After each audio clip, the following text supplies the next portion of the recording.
अल्लाहुम्मा सल्लि अला सय्यदना मुहम्मदिन नबिय्यिल उम्मी व आलिहि व असहाबिहि व बारिक व सल्लिम अदद खल्क़िक व रिज़ा नफ्सिक व ज़िनत अर्शिक व मिदाद कलिमातिक व अदद कुल्लि मअलूमिन लक दाइमन अबदा। मुंहिंजा मुअज़्ज़ज़ ऐं मुकर्रम स्टेज ते वेठल मेहमानान, उलमाए किराम, नात ख़्वान हज़रात ऐं साम्हूं वेठल सामिईन, वॾी ख़ुशीअ जी ॻाल्हि आहे जो दारुल उलूम फज़लिया सैदोबाग जो अॼु ही दिस्तार बंदी दिस्तार फज़ीलत जो जलसो उलमाए हुफ़ाज़ जो मुनक़िद थियो आहे। मुफ्ती वली अल्लाह साहब पंहिंजो दावत ॾिनी। मां कराची में हुयुसि ऐं उते बि राति जो जेको प्रोग्राम आहे हदीस जो मुसलसलात जो शाम जो 6 बजे, पर हिन ख़ुशीअ में शिरकत जे लाइ उतां हलियोसि। हीउ पंहिंजो मदरसो आहे, पंहिंजो ॻोठु आहे। सैदोबाग ऐं चनिहाणी ईअं पाण में ॿिट हुन, जीअं समी मीरक, चक भिरकण, खॾड़ो दॿहड़ो, इन्हनि ॻोठनि जो पाण में ॻांढापो आहे, वास्तो आहे, वाहिपो आहे, लॻ लाॻापो आहे।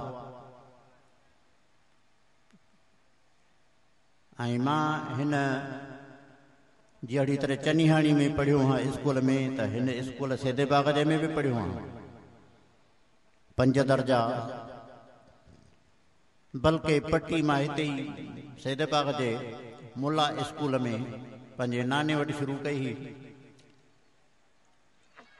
मूंखे उनजो हिकिड़ो थप्पु बि यादि आहे जो मूंखे पेशाबी वेही वियो हो। तंहिंखां पोइ 5 दर्जा चनिहाणी में, वरी 6, 7, 8 मिडिल स्कूल में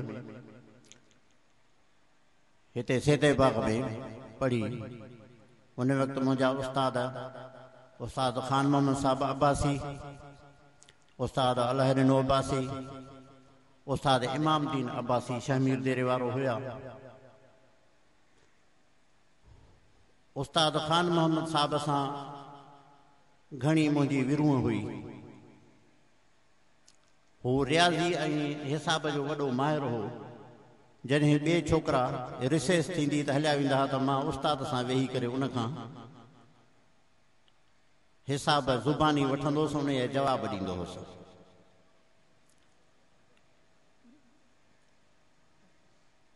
हक़ीक़त में ही जेको मदरसो आहे या ही तव्हां पोख ॾिसो था, उस्ताद ख़ान मोहम्मद साहब जी पोखियल आहे। उनखे वॾी तांग हूंदी हुई दीन जे कमु करण जी। उन लाइ पंहिंजो हुन फर्ज़ंद मौलवी फारूक अहमद मीरक में छॾियो ऐं उते हू पढ़ियो, पर दौरे हदीस पूरे करण खां अॻु में हू वफ़ात करे वियो। निहायत ज़हीन शागिर्द हो। उन खां पोइ वरी उन जा पुट, उन जा भाइटिया पढ़िया ऐं उन जो नतीजो तव्हां पंहिंजे अखियुनि सां ॾिसो पिया। उस्ताद ख़ान मोहम्मद साहब खे किताबनि जो, ख़ासि करे फ़िक़्ह ऐं फ़तवा जी किताबनि जो घणो शौक़ु हो।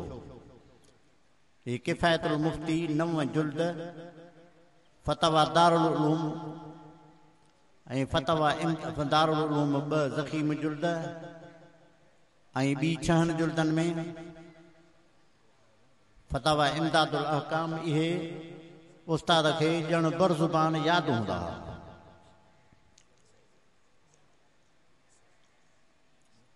ऐं उस्ताद ख़ान मोहम्मद अब्बासी खे असां हिन इलाइक़े जो बिना सनद याफ़्ता मुफ़्ती कोठींदा हुआसीं। उस्ताद साहब जूं कुर्ब भरे चनिहाणी में अचण नास जी डबली साण हूंदी हन, पोइ कॾहिं नंढी कॾहिं वॾी उते कचहरियूं थींदियूं हुयूं। फिक़ह में तमामु भड़ हा, जेतोणीक आलम न हा, माना सनद याफ़्ता पढ़िया कोन हा, पर इहे मसाला उन्हनि खे सभु यादि हूंदा।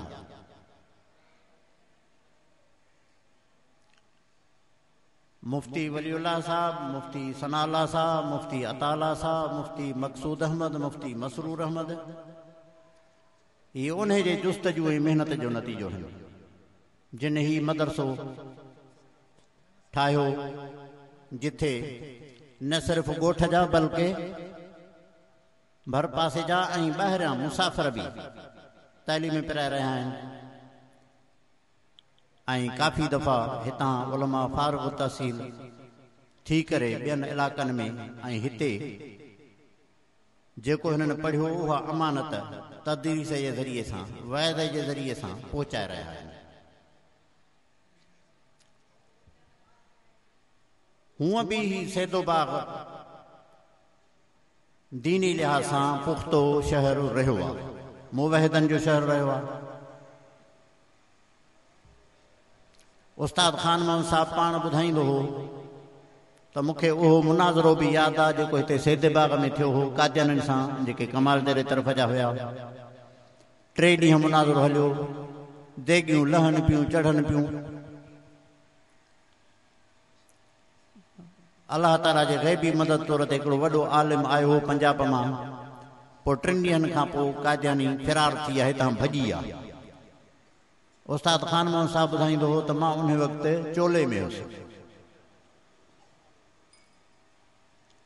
हिन ॻोठ जो वॾेरो मोहतरम मियां अता मोहम्मद अब्बासी असां ॾिठो, कुर्बायतो माण्हू हो।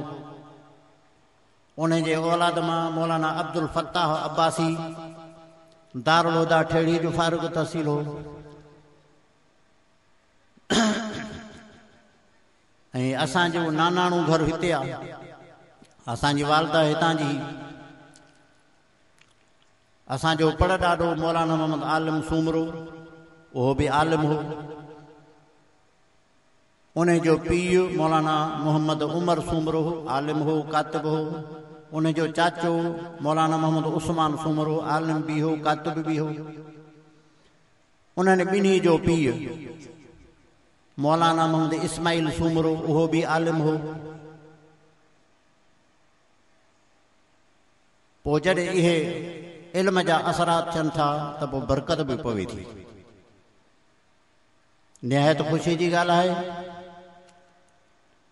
ही अव्हां जो इज्तिमा ऐं गॾिजाणी ॾिसी करे ऐं हितां आलिम ऐं हाफ़िज़ फारिग़ थींदे ॾिसी करे,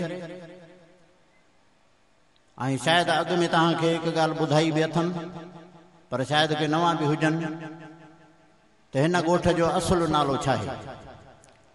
शायदि तव्हांखे न ईंदो हुजे, हिकु ॿिनि खां को अचे जो अॻु में ॿुधायो हो।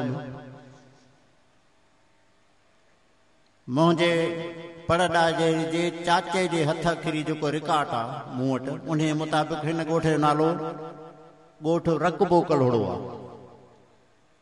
रक़बा काफ़ कलम सां रक़बो कलोड़ो।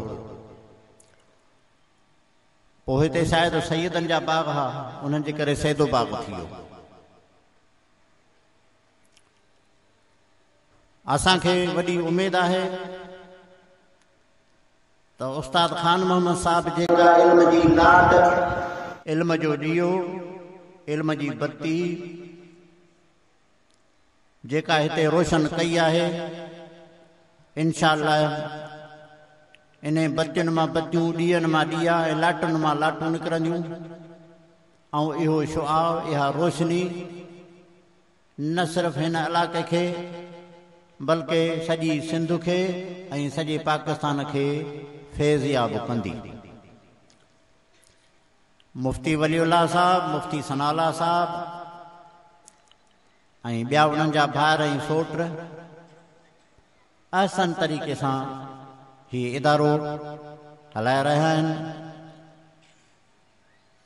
असांजो हुननि सां साथ आहे, असांजूं दुआऊं हुननि सां गॾु आहिनि।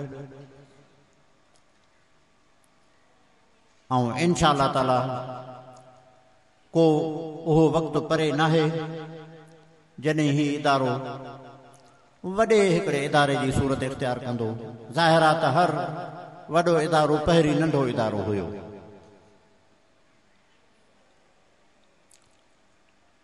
इन तमहीदी कलमात खां पोइ मां थोरो मुख़्तसर बयानु कंदुसि।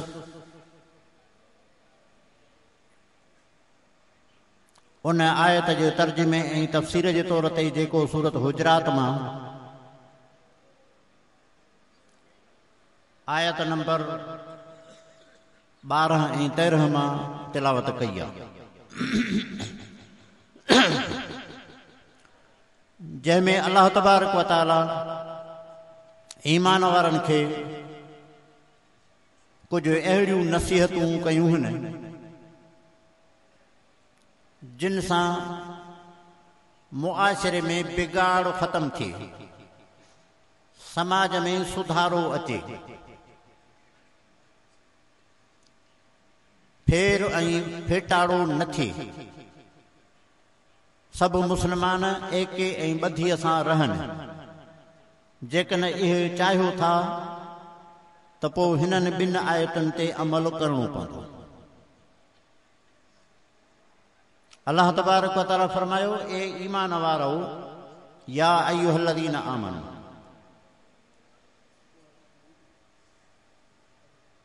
मूंखे यादि आहे त हिकिड़ो आलम सोगरे या अय्युहल्लज़ीन आमनू पढ़ी करे वरी तर्जुमो कयो उन ॻोठ वारनि जे लाइ। मिसाल तौरु थींदो ओ कंडियारे वारो, त कंहिं चयो त भला साईं इहो क़ुर में लिखियलु त कोन्हे इहो कंडियारो, जीअं त बाबा तव्हां ईमान वारो न आहियो छा? फरमाई त ए ईमान वारो,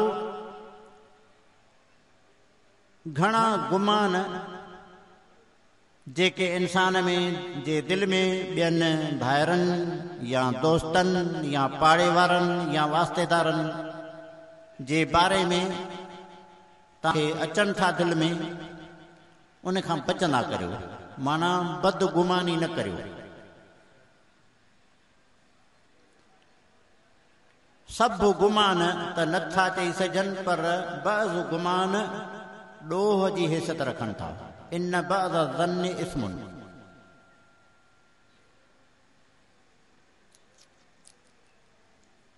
हाणे ज़ाहिर ॻाल्हि आहे त जेकॾहिं कंहिंखे दिलि में कंहिं दोस्त जे बारे में हिकिड़ो गुमान थिए थो त मुंहिंजे लाइ हू खॾ थो खोटे या मुंहिंजी गिला थो करे या मुंहिंजे ख़िलाफ़ साज़िश थो करे, त उमूमन ॾिठो वियो आहे त 10% को सही हुजे, बाक़ी 90% न हूंदो आहे। पोइ इन्हनि बदगुमाननि जे करे फेटाड़ो थिए थो, बदगुमाननि जे करे झेड़ा थियनि था। फलाणो मुंहिंजे लाइ हीअं थो सोचे, फलाणो मुंहिंजे लाइ हीअं थो सोचे। अल्लाह तबारक व तआला फरमाए थो त इन्हनि बदगुमाननि खां त बचो न, तव्हां पोइ मुआशिरे में समाज में हली कीअं सघंदव? फलाणो हीअं थो सोचे, उन जो बहितरीन हल इहो आहे तव्हां उन वटि वञो, पोइ अकेलाप में या चंद दोस्तनि जे रूबरू उन खां पुछो, साईं मूंखे हीअ ॻाल्हि पहुती आहे, उहा केतिरे क़दुरु सही आहे, त मामलो पाण ई क्लियर थी वेंदो। ऐं उन जे बरअक्स असां वटि ईअं नाहे, गुमान आहे त पोइ उनखे गुमान ई रखिणो आहे, उनखे 100% छा पर 110% सच सम्झी करे उन जे ख़िलाफ़ उपाउ वठणा आहिनि, त पोइ मुआशिरो ऐं समाज सही नमूने सां न हली सघंदो। बदगुमानी करणु अल्लाह तबारक व तआला फरमाए थो त इहो ॾोह जे दर्जे में आहे। हालांकि इहा आहे दिलि जी ॻाल्हि, पर उनखे अल्लाह तबारक व तआला ॾोह थो करार ॾिए। तंहिंजे करे समूरनि भाइरनि खे, शुरकाए मजलिस खे इहा दरख़्वास्त आहे त कंहिंजे बारे में बि तव्हांखे जेकॾहिं को गुमान पैदा थिए थो त उन सां भाइपीअ जे बुनियाद ते रूबरू मिली करे पुछा कयो थी सघे थो वाकई हुन ॻाल्हि चई बि हुजे कई बि हुजे त बि ॻाल्हि क्लियर थी वेंदी, जेकॾहिं न कई हूंदी त बि ॻाल्हि क्लियर थी वेंदी। हाणे हिते त ईअं थो थिए त गुमान जे बुनियाद ते वरी पोइ ॿिए हंधि हिन ॻाल्हि कई, टे हंधि ॻाल्हि कई, पोइ ॻाल्हि मां ॻाल्हिड़ो थी थो वञे।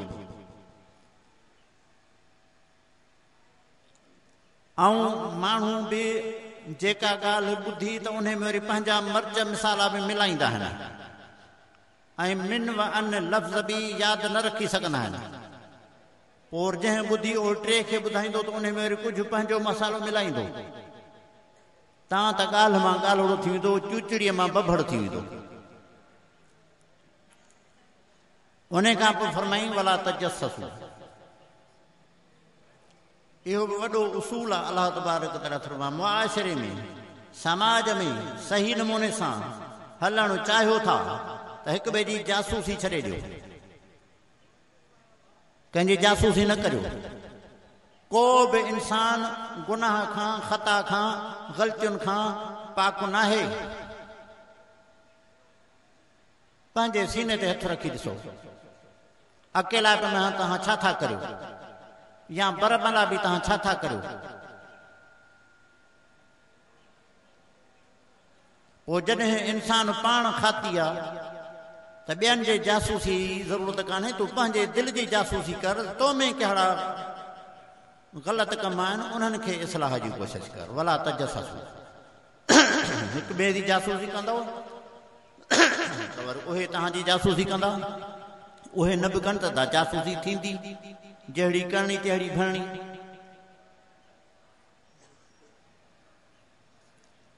इहो हिकिड़ो बुनियादी उसूल आहे त जासूसी न करियो, इहो तव्हांजो कमु न आहे। ऐं रब सत्तार आहे, जंहिंजे करे असां अब्द सत्तार सॾाईंदा आहियूं। रब गुनाह ढकियो वेठो आहे।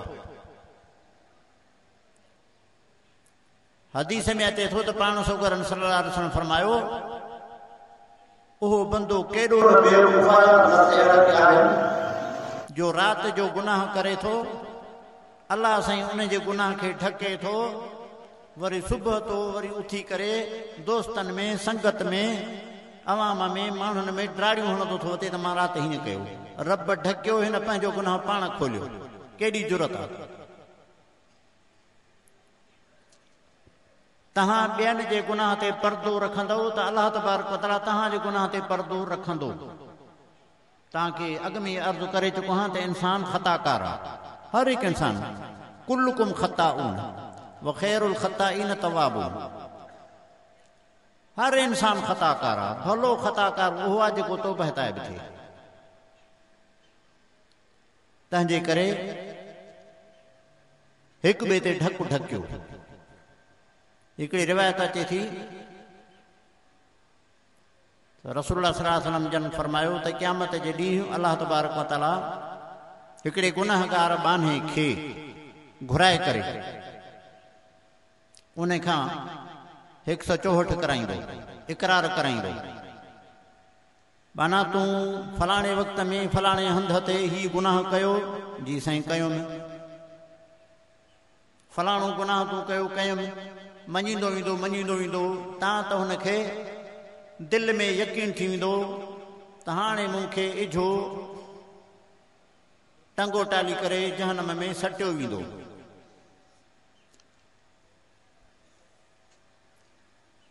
पोइ अलाह तबारक व तआला उन खे फरमाईंदो त तोखे इन्हनि गुनाहनि जी सतारी मां दुनिया में कई, दुनिया में तोखे ढकियुमि, हिन वक़्तु बि ढकियां थो। मलाइकनि को हुकुम थींदो हिन खे जन्नत में वठी वञो। पोइ उहो बानू भला आहे त इंसान नी, इंसान जे पिरकार त साॻिया ई हूंदा। उते ई रब खे चवंदो त छा जो ढकु ढकियो अथई? ही किरोड़े लखे मखलूक बीठी आहे, लखनि जी बात आहे। अरबनि में माण्हू बीठा आहिनि, समुरनि जे मुंहं ते मूंखे ख्वार कई, इक़रार कराई, छा रखी? ऐं तव्हांखे पाण महसूसु थींदो हूंदो त उस्ताद खे तव्हां छा चवंदा आहियो? साईं अकेलाट में सज़ा ॾेई छॾ, पर ॿाहिरि कंहिंखे न ॿुधाए, चवंदा आहियो न? छो त ख्वारी वॾी सज़ा आहे। अल्लाह तबारक तआला उनखे फरमाईंदो छो त इंसान तो इंसान आहे न पंहिंजी आदत खे मजबूर आहे अल्लाह तबारक तआला उनखे फरमाईंदो पोइ हिते निहार पोइ हिते निहारींदो त सॼी ख़ल्क़ ॾिसण बि नथी अचे हिकिड़ो परदो लॻो पियो आहे कि बसि तोखे पक थी न ए बेपत्या रब रब थींदो आहे जेको हिते ढके थो त आख़िरत में ढकींदो पर शर्त इहा त तव्हां बि ढकियो हिते त साईं शल न कंहिंजी ॻाल्हि ॾिसजे ॿित को थी वेंदो बसि हुनखे ॻाल्हि हुनखे ॻाल्हि हुनखे ॻाल्हि ॼण कुकड़े खे आनू फाथो अलाह पनाह ॾे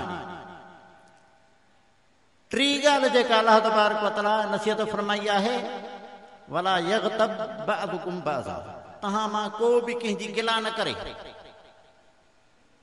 मसलन हिकिड़े जो ऐब ॿिए खे ॿुधाए त फलाणो हीअं थो करे फलाणो हीअं फलाणो हीअं तोखे जेकॾहिं उन जी ॻाल्हि ग़लति महसूसु थिए थी त तव्हां रूबरू उन वटि वञो उनखे चओ त तो में हीअ ग़लती आहे उहो आहे हिमत वारो मर्द जेको साम्हूं चई ॾे तव्हां पाण महसूसु कंदा हूंदव त काफ़ी शयूं अहिड़ियूं आहिनि जो उन माण्हूअ जे साम्हूं बि तव्हां न थी सघंदा आहियो पर ॿिए हंधि गिला कंदा वठंदा आहियो पर बिलफर्ज़ उहो भरिसां लंघे थो त वरी तव्हांजो टोन कुझु हेठि थी वेंदो सफ़ा आस्त थी वेंदो बहादुरी बि एॾी आहे न साम्हूं न चई नथा सघो ऐं उनखे वेठा था भरियो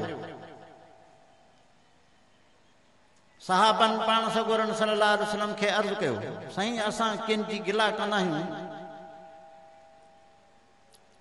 ऐं उहे ऐब गुनाह उन्हनि में हूंदा बि आहिनि त बि गिला शुमार थींदी छा फरमाई त उन में ऐब आहिनि ऐं तव्हां बयानु कयो था तॾहिं त गिला आहे जेकॾहिं उन में उहा ॻाल्हि ई न आहे तूं वरी कूड़ ठाहे उन ते हणी थो त पोइ उनखे बोहतान चइबो गिला किथे उहा गिला त तॾहिं आहे जॾहिं उन में ऐब आहे किन आलमनि ते एतिरे क़दुरु बि लिखियो आहे त गिला जो गुनाह तौबह करण जे बावजूद बि माफ़ न थींदो जेसि ताईं उन माण्हू खां वञी माफ़ी न वठिजे त मां तुंहिंजी फलाणे वक़्त में गिला कई मूंखे माफ़ कजांइ किन ईअं चयो आहे तंहिंजे करे गिला खां बचो इंसाननि में बिरादरीअ में ॾिफेड़ जो वॾो ज़रियो गिला आहे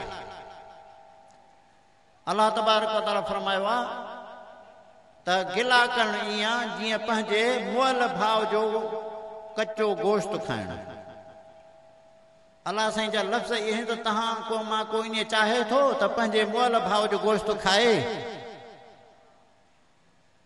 पोइ तव्हां गिला छो था कयो ॿिए जे इन इज़तुनि में पवणु ॼण त उनजो गोश्त खाइणु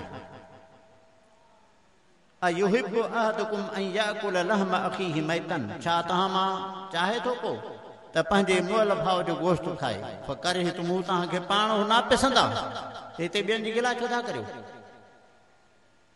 बल्कि जंहिं मजलिस में गिला थींदी हुजे त तव्हां उनखे जेकॾहिं ताक़त अथव जुरअत अथव जसारत अथव हिमत अथव त उनखे रोकियो न त पोइ तव्हां उथी वञो न त तव्हां बि उन में शरीक आहियो पंहिंजे दोस्तनि खे बि गिला खां बचायो तोड़ी खणी उहो ऐब उन में हुजे बि त तॾहिं त गिला आहे हा बाक़ी हिमत आहे त उनखे रूबरू चओ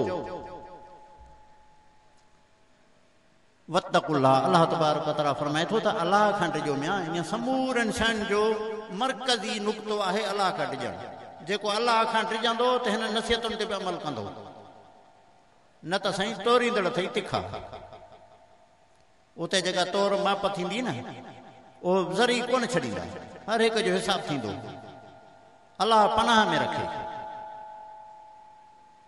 मूंखे कवी उमेद आहे त इन पासे ते इन पहलूअ ते ज़रूरु सोचे करे गिला खां रुकजी करे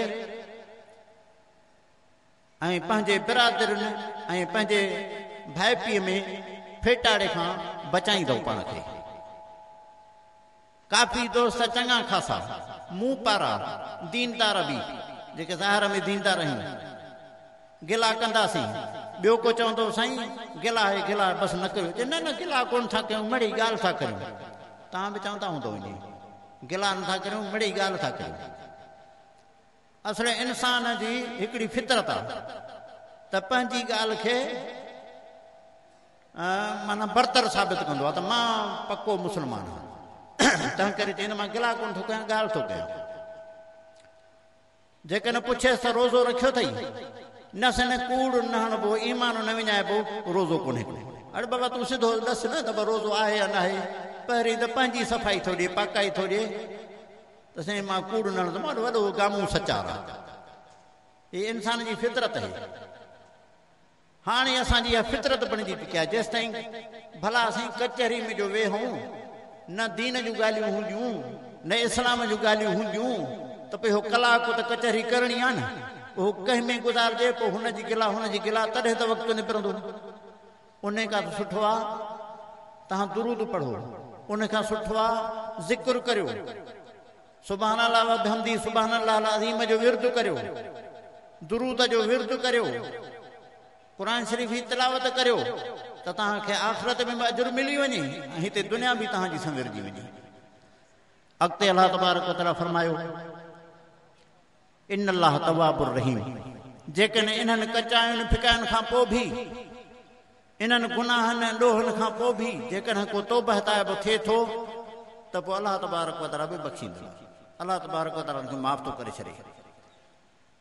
ॿी आयत में अलाह तबारक व तआला फरमायो ए इंसानो तव्हांखे असां हिकिड़े मुज़क्कर ऐं हिकिड़े मुअनस यानी मर्द ऐं माईअ मां पैदा कयो आहे। उन खां पोइ तव्हांखे पाड़ा ऐं क़ौमूं ऐं कबीला बणायो आहे। मक़सदु हिक ॿिए जे मथां फज़ीलत न आहे त हीअ ॿरोच आहे तंहिंजे करे वधीक आहे, हीअ सिमाट आहे तंहिंजे करे घटि आहे, या सिमाट आहे तंहिं करे वधीक आहे, ॿरोच घटि आहे। न न लितारफ़, के सूमरा, के कलोड़ा, के अबड़ा, के सियाल, ये इन तारुफ़ जे लाइ, सुञाण जे लाइ। मोहम्मद इदरीस कहिड़ो? मोहम्मद इदरीस त ॿिया बि आहिनि, हिते बि शहदबाग में थी गुज़रिया। न मोहम्मद इदरीस सूमरो चनिहाणी वारो। इहो तारुफ़ जे लाइ, सुञाण जे लाइ, निखेड़ जे लाइ, पधरे करण जे लाइ। इन अकरमकुम इंदल्लाह, हिकिड़ो उसूल यादि रखी छॾियो, तव्हांजे क़ौमुनि कबीलनि ते कुझु कोन्हे, ज़ात ते नाहे ॾात, कंहिं ज़ात ते ॾात न मिलंदी आहे। इन अकरमकुम इंदल्लाह अतकाकुम, तव्हां मां वधीक इज़त वारो, शरफ़ वारो अलाह तबारक व तआला वटि उहो आहे जेको वधीक परहेज़गार हुजे। पोइ छो न उहो तव्हांजे नज़र में घटि हुजे जंहिंखे तव्हां घटि सम्झो था, मोची कोरी या कंहिंखे तव्हां घटि सम्झो था, हालांकि घटि कोन्हे, उहो बि इंसान आहे। मौलाना मोहम्मद सिद्दीक़ सीताई, सीता रोड जो सोलंगी हुयो, वॾो आलम हो, फ़क़ीर तबो हो। उहो पंहिंजे शागिर्द सां गॾु घोड़े ते चढ़ी करे वञे पियो त उन सीता जे तरफ़ जो हिकिड़ो सैयद सगुरो हो, उहो वरी कुता साण खणी सूअरनि जे शिकार ते वञे पियो। पोइ मौलवियुनि खे माण्हू बर्दाश्त कोन कंदा आहिनि, जीअं अॼुकल्ह कार बि बर्दाश्त कान्हे, गाॾी बि बर्दाश्त मौलवी जे लाइ न आहे न। ॿियो भली चढ़े वक़्तु मौलवी छो चढ़े, त उन वक़्तु बि हुयो, उनखे घोड़ो बर्दाश्त न थियो, ते मौलवी घोड़े ते, वरी शागिर्द उन सां गॾु तज़ीम में हलनि था, सिधो अचे लगाम मां, घोड़े जे लगाम मां झले बीहो, बड़ा माछी तूं वॾी ले करियो, हाणे घोड़े ते चढ़े थो वञे, हेॾां पिया ड्रम्बलो अथई शागिर्दनि जो, त कॾहिं कॾहिं लफ़्ज़ बि साईं असरु करे वेंदा आहिनि। मौलाना मोहम्मद सिद्दीक़ सीताईअ फरमायो, साईं शाह साहब असुल त कमु तव्हांजो, हीअ असुल कमु तव्हांजो, पर तव्हांजो न संभालियो त पोइ अलाह तबारक व तआला असांखे ॾिनो आहे। हुन सैयद ते अहिड़ो असरु थियो, हुन उन वक़्तु ई कुतनि मां रसियूं कढियूं, हुनजो मुरीद थी वियो, तौबह ताइब थी। तव्हां करे ॿुधायां ज़ात ते नाहे ॾात। इन अकरमकुम इंदल्लाह अतकाकुम, वधीक इज़त वारो उहो आहे जेको वधीक परहेज़गार हुजे।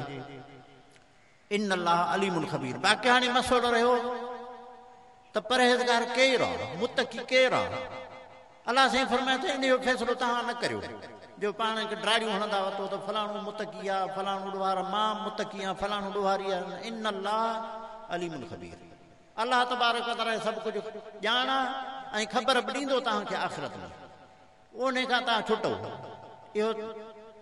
इहा बि हिकिड़ो मर्ज़ आहे पाण में बदगुमानी करे ॿिए खे हिकिड़ो ॾोही सम्झो ईअं न कयो अड़े म्या थी सघे थो तव्हां खां भलो हुजे थी सघे थो छा बल्कि आहे ईअं सम्झो असांखां भलो आहे आख़िर दावाना अनिल हम्दुलिल्लाहि रब्बिल आलमीन।